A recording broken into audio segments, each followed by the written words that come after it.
Good afternoon, everyone. So I'm just going to hopefully using Meshalizer. If you don't use it, maybe you'll consider using it, or if you do use it, you'll learn to work like me. So I just started developing Meshalizer like pre-peer review days when there was GL, not even OpenGL. It's it's tailored to my workflow, which hopefully but it can do a lot of things. So I think one of the benefits of COVID was that I had last year, I had lots of time and I rewrote the complete rendering to use better OpenGL and make it a lot faster.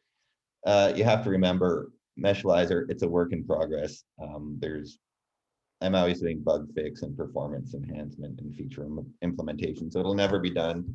And especially now, since I did last year the big refactoring of the code, there's a lot, things get changed daily or weekly depending how much I use it, but it's pretty stable, so I'm happy with it. And really what it's a tool is for looking at results on large data sets on large meshes. What is it good for? We can display data on moving unstructured grids. So the points can move as a function of time, data changes with time. You can display vector data, or you can even have auxiliary grids which also change with time. You can look at time series at nodes, you can look at your mesh, and I wanted to make good quality images or images that look flashy. And a lot of things from the command line. It's not meant for manipulating meshes or doing data processing. It's for display. So here's some example. These are from Caroline. These are the same mesh, just showing some of the types of color scales we have available and some of the effects we can do. So in the upper left, we have transparency with some solid data. Those are phase singularities. We have some fibrosis data in the upper right. The bottom left, we have vector data, and then we have some voltage mapping in the lower right. I mean, just some of the things I'm going to show you, and hopefully I'll give you a pretty good intro and a pretty good tour of a lot of the features of Meshalizer. So that being said, let's get started. So this is the example mesh that comes with the Meshalizer source code. And most people will start up Meshalizer like this, and you get a window, and I never started up like this. I find this way too slow. I can't even do that.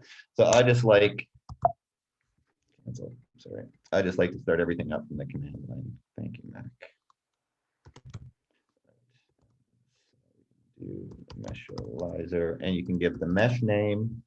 You can do the completion. One thing I did, if it'll ignore the dot there. So if you do tab completion, just do a space and then vm.igb. And okay, so there it brings up the there's the mesh. And then so that's the mesh. And then you go, where are my controls? If you hit C while you're in the model, I call this the model window, hit C, it'll bring up the controls. So if you lose your controls, don't panic, just go here and hit C. You can rotate, there's no data, and then because it's all that rest. So there's a color scale here. You see it goes minimum and max of -82. It does that based on the first frame of data, which it reads, which is at rest. So we have to, if we advance a couple of frames, so you can click in the model window and hit the arrow key a couple of times, you see that the time advances. And then if we hit the optimal button on the color scale, you can see now our color, we've optimized from -86 to 42. That's the data in this time frame. And if we hit the green arrow, we can see the animation. We can stop it. We can move the time slider. If I press I'm using a Mac, so I only have the touchpad. If I press Shift and click on the time slider, I can drag the time. If I just click and I only go one step. So if I want to click and drag, it's most efficient to do Shift. Number one. What did I want to show? Okay, so this is, and then you can do, of course, all the things and scale and Shift. What are some of the factors I wanted to optimal performance? Okay, Shift, perfect. Okay. Then you often want to look at, so this is VM data. We often want to look at the data at a particular point. So we can highlight a particular point on our mesh. And if we turn the on here, we can see that some point should be highlighted, which is at the bottom there. And you can draw, because with a particular point, you can draw different things. You can draw nothing, or you can draw the volume elements attached to it or the surface elements attached to it. You can't see the point there, but we can make the selected point bigger if we click on vertices, and click on size, then we start to see the red. If I click on the time series button, I now see, this is a max, so it's a bit different in highlight, and that's the time series at that button. So you can see we have a transmembrane voltage at that time. That's the data at the point. This is the time window. If I do the middle mouse button and click, it gives me the coordinates of where my mouse is. So that's 40 milliseconds at minus 30 millivolts. If I click over here, you can see that it's minus 21 millivolts. If I do click and drag, just like you would expect, you get a zoom window. If I okay, close this. And then we're back to here. Say I want to look at another point.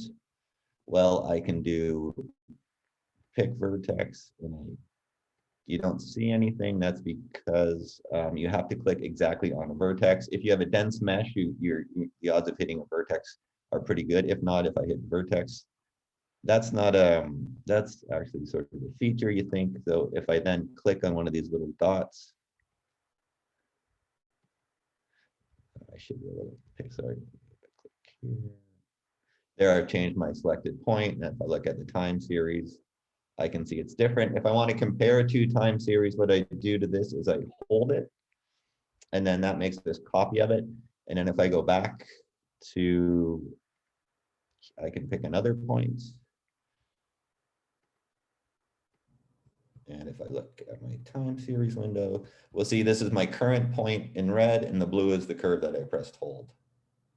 And so I can compare the two. And if I click here in this box, this is the current vertex that's highlighted, 846. I can click and drag my mouse, and that will change either increment or decrement the selected vertex. So if I go back here, where do we see? Where's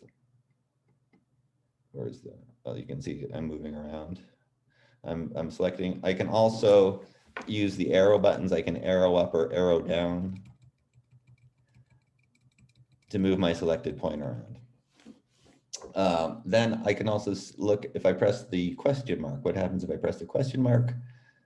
That brings up in the screen. This is weird in full screen mode. I don't know if I like it. Crazy Macs. Macs are weird. Okay, it's called the highlighted information node. So if I look at this window, there's a lot of information in this window. So the red dot, that's my highlighted vertex number. It tells me the number of vertices. It tells me the value of the current time at that vertex, and it gives me the coordinates of the vertex, as well as all the elements and all the surface elements and surface elements and volume elements that are attached in the nodes. It gives you my data extremum at that particular instant in time. It gives you the highlighted vertex, because if you look in this box, we have, you can highlight a surface element, a volume element, and a vertex. So it tells you what all those are, as well as for the volume element, which nodes are comprise that volume element and which nodes comprise the surface element. If you click on one of the numbers, so if you click on this element volume, that becomes the highlighted element.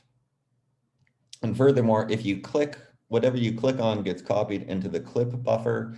So if I want to copy those coordinates of that vertices, once I click it, it's copied. So then if I go over to like a window here, for example, and I paste it, you can see that I've pasted the coordinates from the window. So that's done automatically. So if you need to transfer coordinates from your model into whatever stimulation file, or you want to know where it is.